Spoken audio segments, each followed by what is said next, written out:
Good morning. This is Focus on the News with Senator Richard Black. Before we get started today on our topics, I would like to do a brief story on what has occurred uh, May 2nd, in the early hours of May 2nd, off the coast of Malta.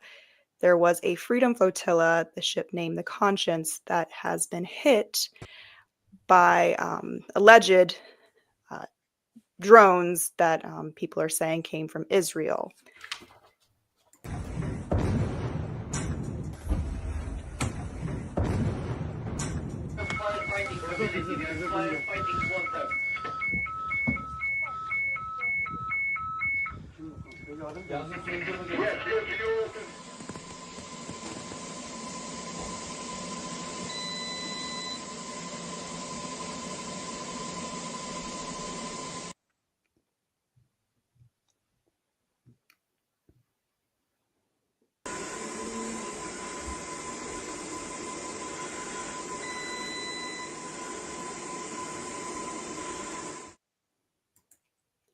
It's important to note that the ship is still off the coast of Malta and has not had clearance to enter into the Malta port.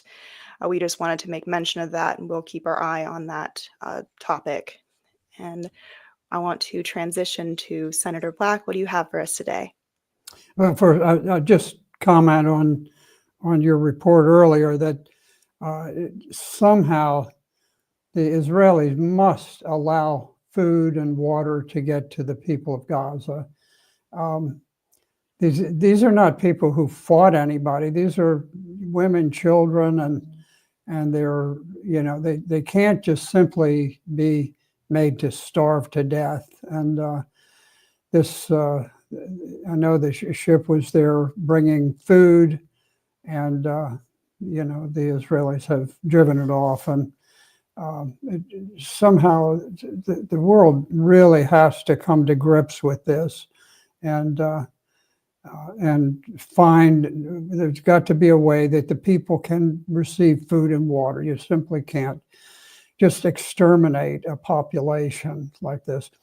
So let's get into our main topic today, and we're going to talk about the need to be more cautious about all of this flippant talk about war with China.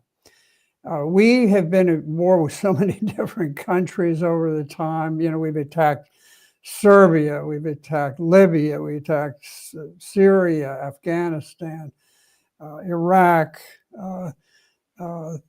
It just goes on and on and on.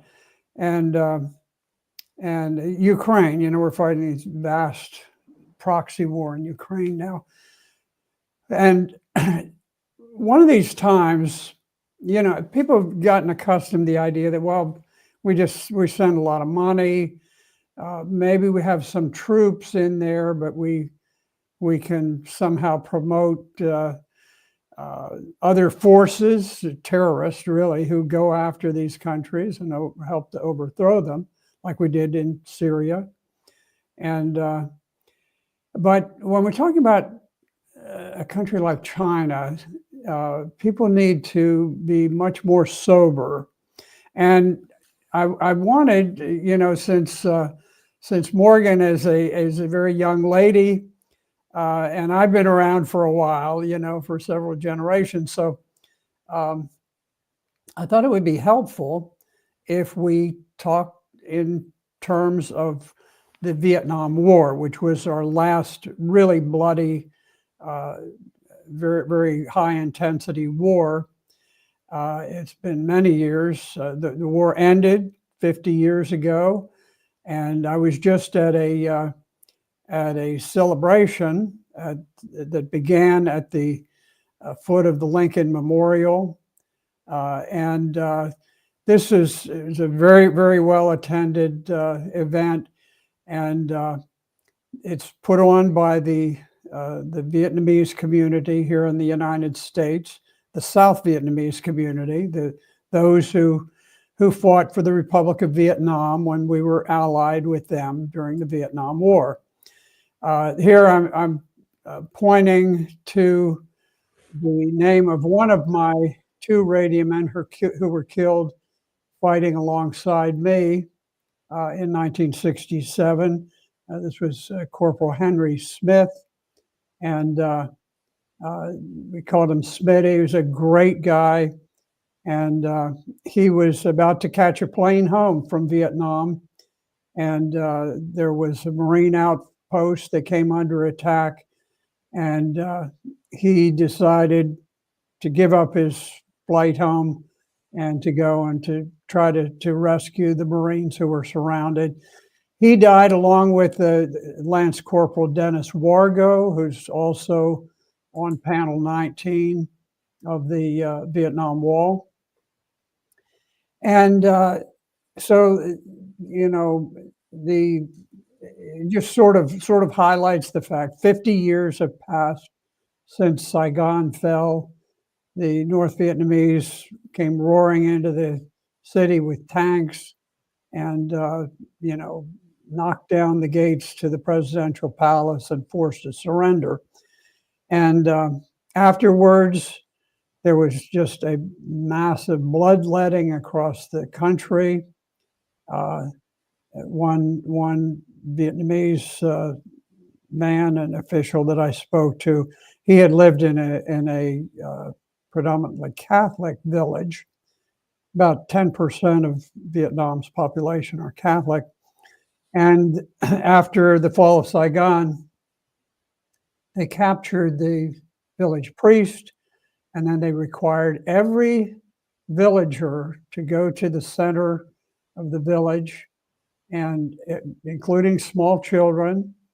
And the North Vietnamese made them watch while they doused the priest with gasoline, lit him on fire, and all of the children were required to watch, and they'd be punished if they turned their eyes away.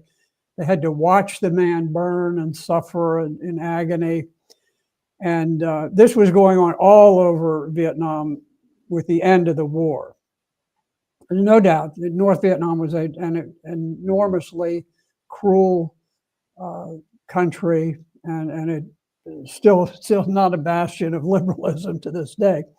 But in any event, we had fought for 10 years in Vietnam, and that was the end of the war. So here we were, the most technologically and industrialized country on earth, fighting against a relatively small, impoverished agrarian country. And yet, after 10 years, we were forced to abandon it. What I'm going to talk about is that China is vastly more impressive than Vietnam was in those days. So when we talk about casually, well, let's have a little war with China, this is a very big deal. And Morgan, you know, when you came on this morning, of course, I was thinking about all of this and thinking you were sort of typical of the college students back during the Vietnam era. And you would have been on one side or the other, and it's hard to say after these many years. But there was this great struggle among the students on campus, and some would go with one side and some with the other. And there was a tremendous communist influence during those days. I was elected to the Student Senate at University of Florida, and I was among three Republicans, and the entire Senate, other than the three of us, were Democrats. About half of them were sort of traditional Democrats, and the other half were Democrats, but they were Marxists who wanted to overthrow the world and kill everybody. It was a very radicalized time, crazy time, and one hopefully we never see again. But let me start by giving a little bit of background on this. During the Biden administration, Washington became wildly provocative towards China. in March of 2024, President Biden approved a secret nuclear strategy, and the president ordered U.S. forces to prepare to conduct a coordinated nuclear war with Russia, China, and North Korea. And of course, that would mean the extinction of, conservatively 60% of mankind. Some people think it would be the absolute extinction. But here you had the president of the United States, and then they leaked this document in order to intimidate the Chinese for whatever reason. I'm not sure why the Chinese needed to be intimidated, but this was sort of the ultimate saber rattling where we were rattling nuclear weapons.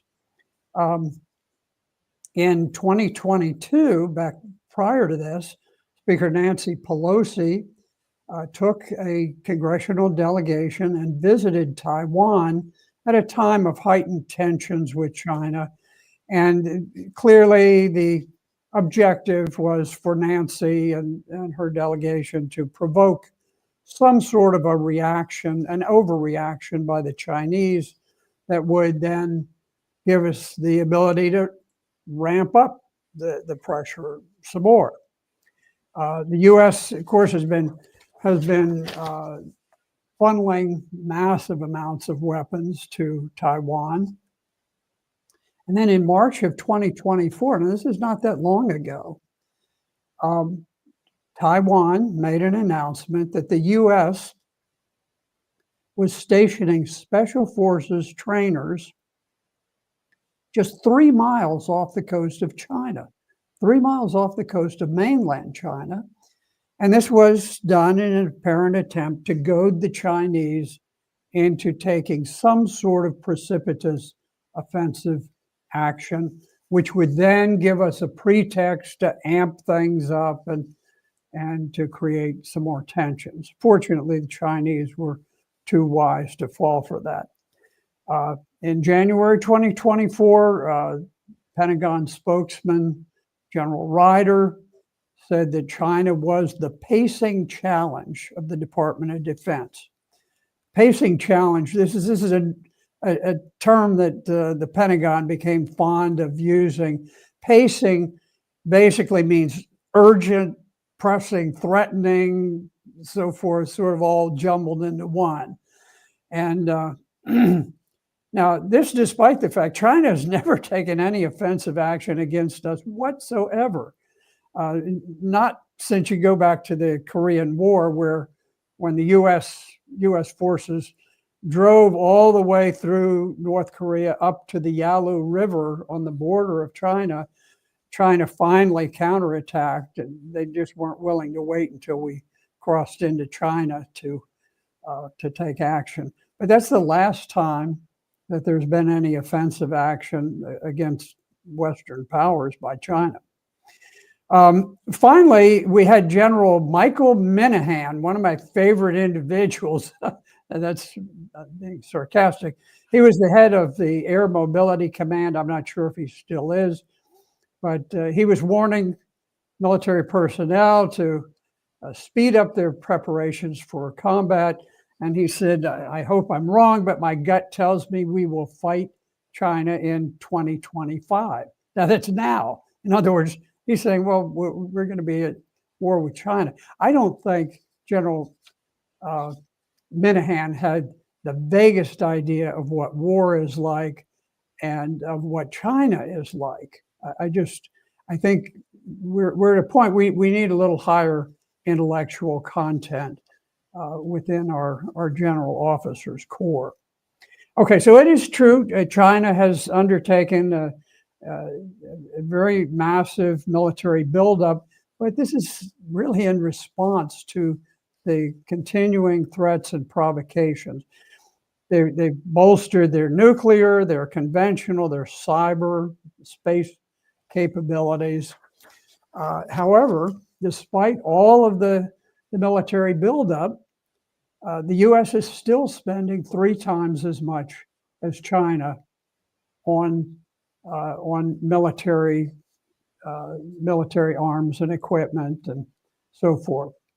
And even while we're engaged in this proxy war with Russia in Ukraine, Russia is, they only make up 6% of the world's military spending. We make up 37%. China makes up 12. So there's a vast disparity. We are just so much larger in terms of defense spending and military capability than any other country. So, but it's interesting. Timothy Heath is a longtime China expert with the Rand Corporation.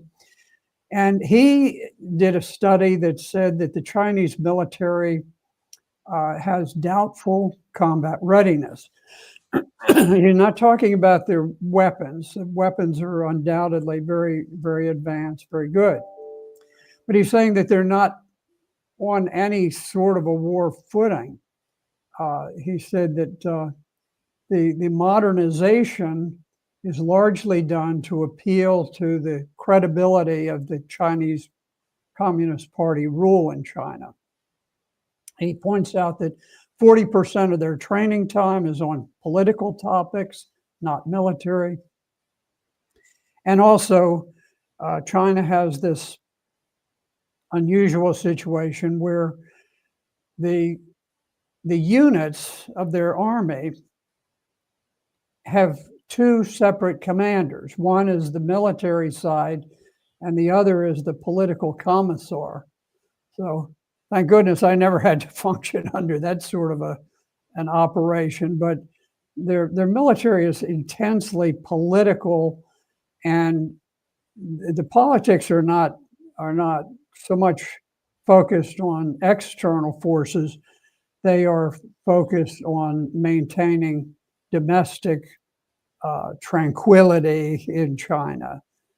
China is a vast, very complex area, and it's always been a challenge to keep everybody on the same sheet of music there. So this is a situation, but in any event, what I want to do is I want to shift Morgan to talking about the Vietnam War. You and I spoke just a little bit before we started about the tremendous turmoil on campus. And, just looking at you and talking with you, I could see you back in those days, with demonstrations and all of this, and being on one side or the other of the whole thing. And I just pick you out just because you happen to be sort of at the age at which kids were on campus back then, and trying to figure out their place in life and that kind of thing. But we went into Vietnam. I was a very young guy at the time. I was in the cadet ready room at Pensacola, Florida. I was an aviation cadet, and so I was a pilot in training.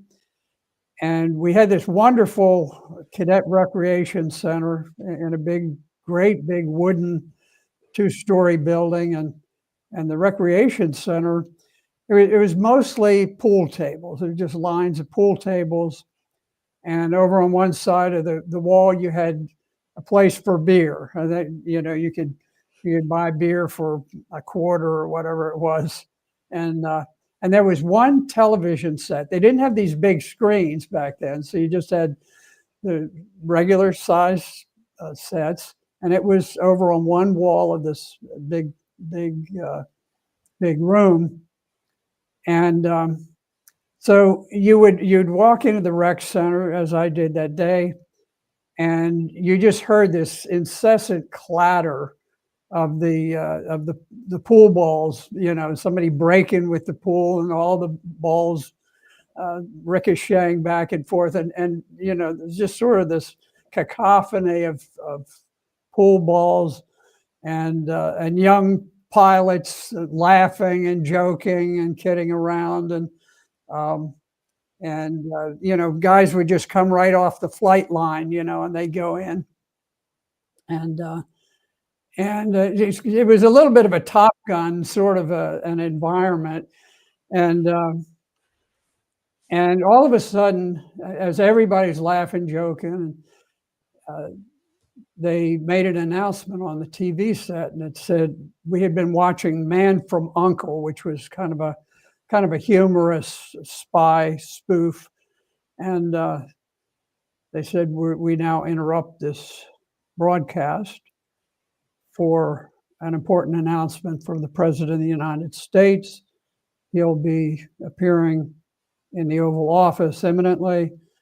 And then they switched, and there was President Lyndon Johnson, and he had this very distinct Southern drawl. And he starts off, "My fellow Americans," he said, you know, U.S. destroyers had been attacked by PT boats from North Vietnam, and that in response to that, he had ordered the attack of certain installations on the North Vietnamese mainland.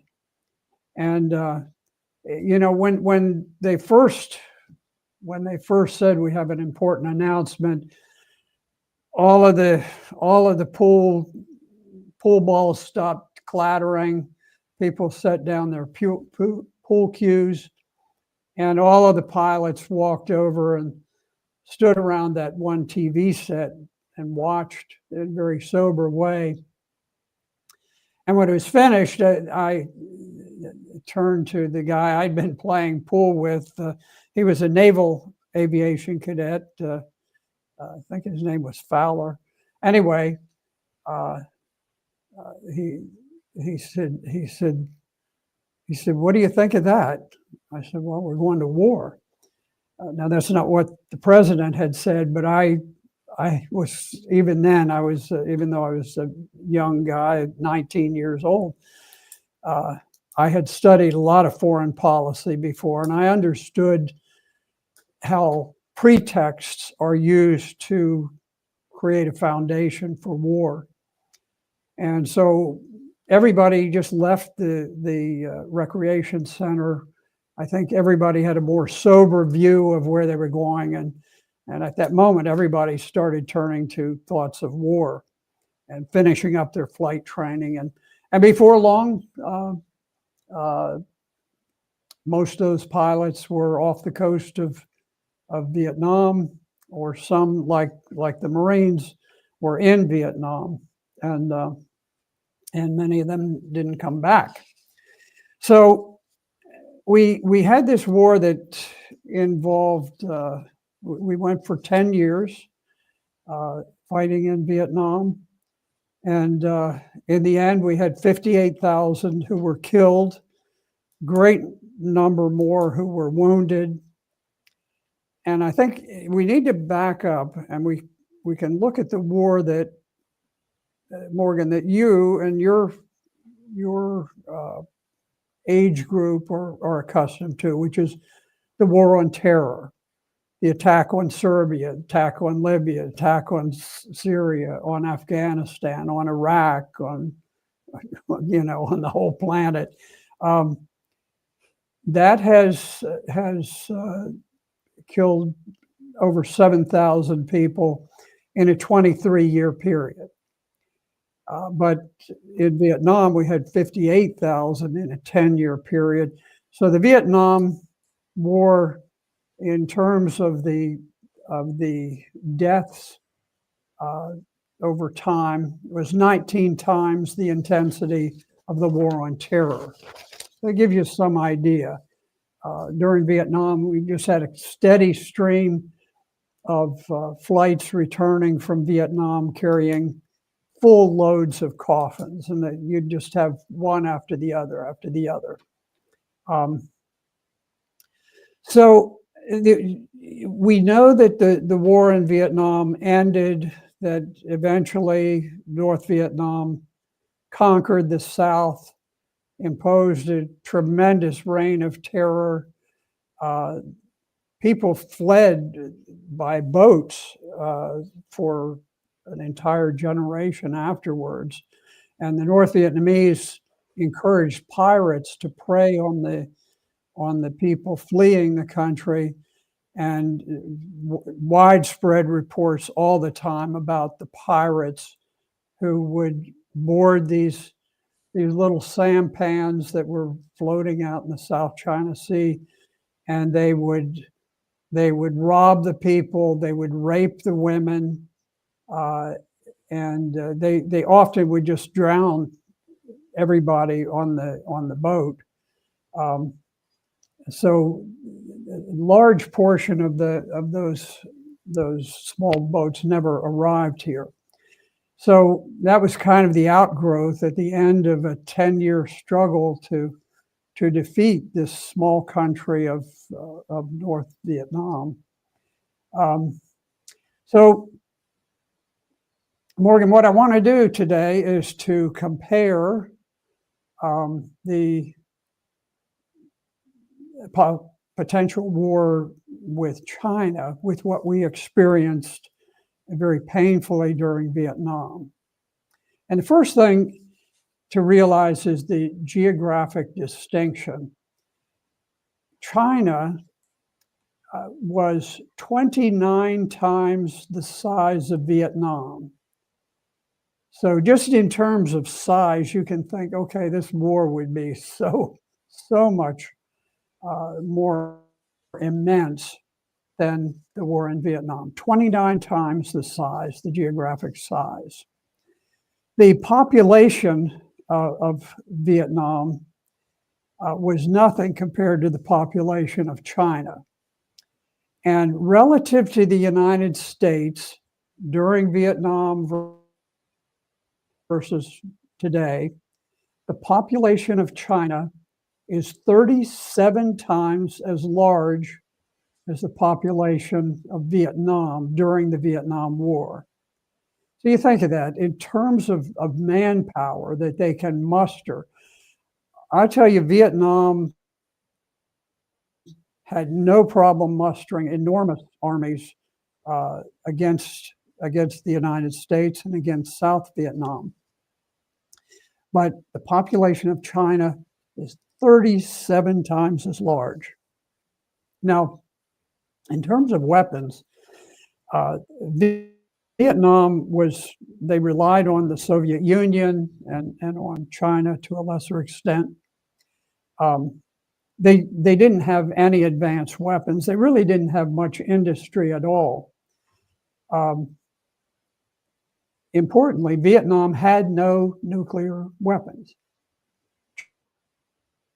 China has 600 nuclear weapons, and they also have hypersonic missiles, which we don't have. And certainly within the next couple of years, their hypersonic weapons will be carrying, the missiles will be carrying nuclear weapons. So we don't have against hypersonic missiles, no effective defense.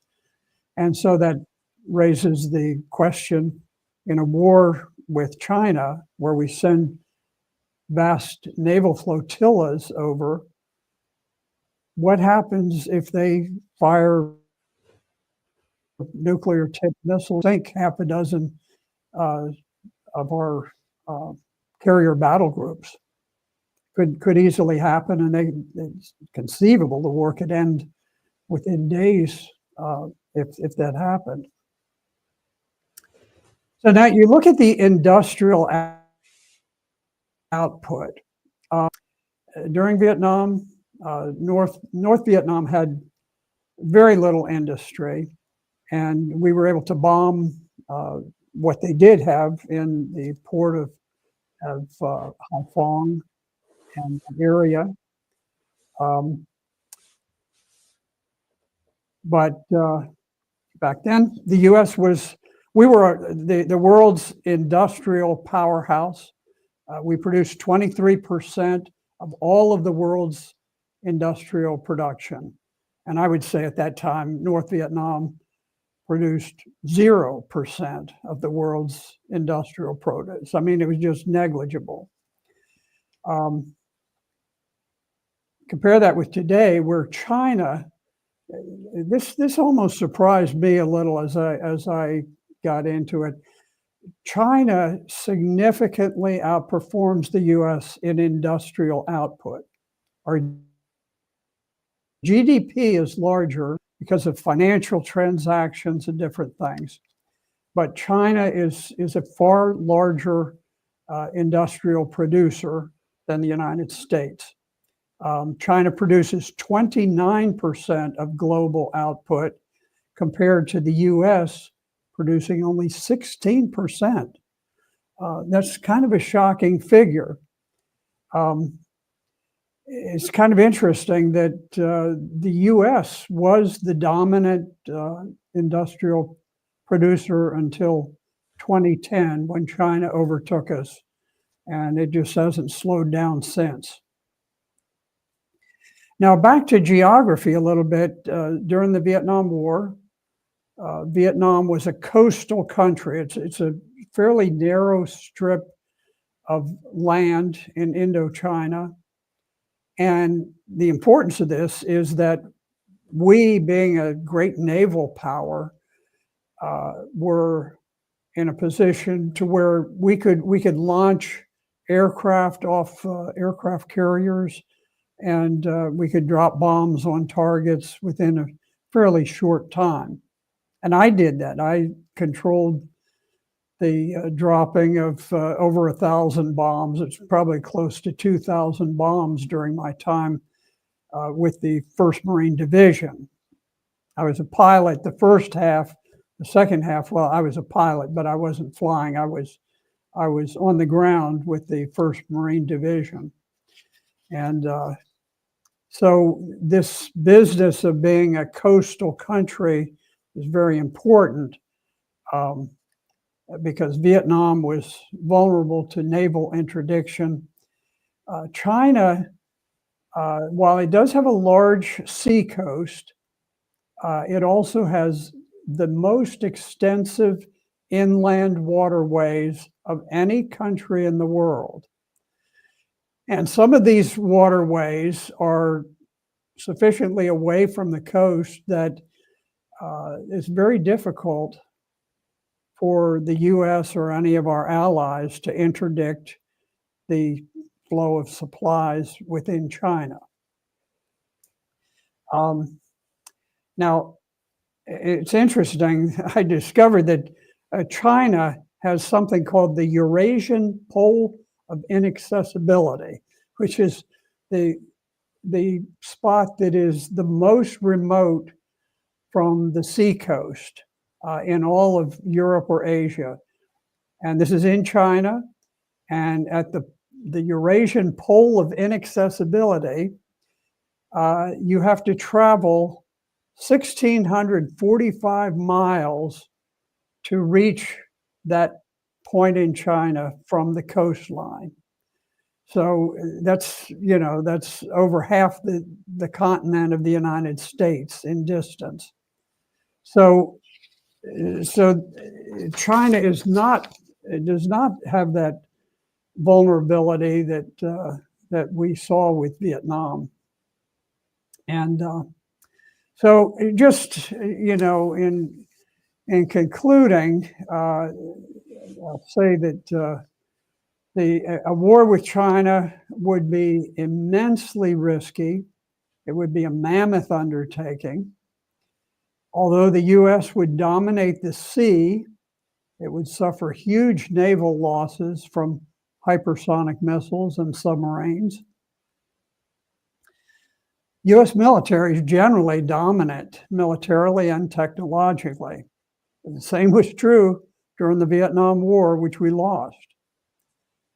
China is vastly more powerful and capable of in-depth defense. So it is very difficult to envision an acceptable outcome of war with China. And it would be best if we exercise caution, and if we perhaps had leaders who became a little bit better informed about the enormity of this task of taking on China in a war which is so flippantly discussed by leaders today. Thank So, you, Senator.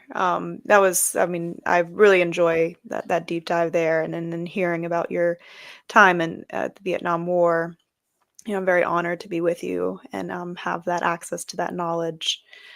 I did want to pivot a little bit and make it known. I told you beforehand about this article that was a week ago, which was, you kind of alluded to it earlier, the controlled leaking, which I feel like this is probably another element of that, where it stated in 2024, the U.S. Army deployed a missile system called Typhon, which is capable of firing missiles in mainland China, which kind of goes to that saber rattling and continuing to stoke fears with other leaders that we are armed and ready to go to war. This is very significant because this is the first time since the Cold War that land-based long-range missiles are posturing to be deployed by the U.S. military. yeah, I find it. I'm sorry? I found that interesting, Morgan. I had not discovered that piece of information. But, the Philippines provided a little bit of aid to us during the Vietnam War. I think their involvement principally was they provided some medical facilities and personnel. It was a fairly small scale effort, but one that was appreciated by the United States.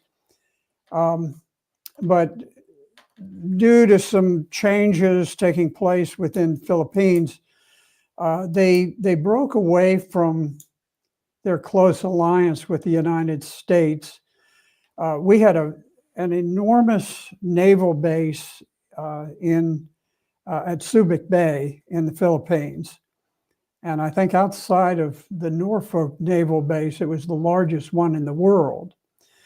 And I often sailed into Subic Bay aboard carrier, and when the fleet came ashore, there would be 5,000 Marines and sailors who would go into town. It was probably the wildest place. It was like Port Royal under the pirates. I guess it was a crazy thing. I recall sitting in a bar. The Filipinos were great. They had wonderful voices. They were able to mimic American rock artists with just amazing precision.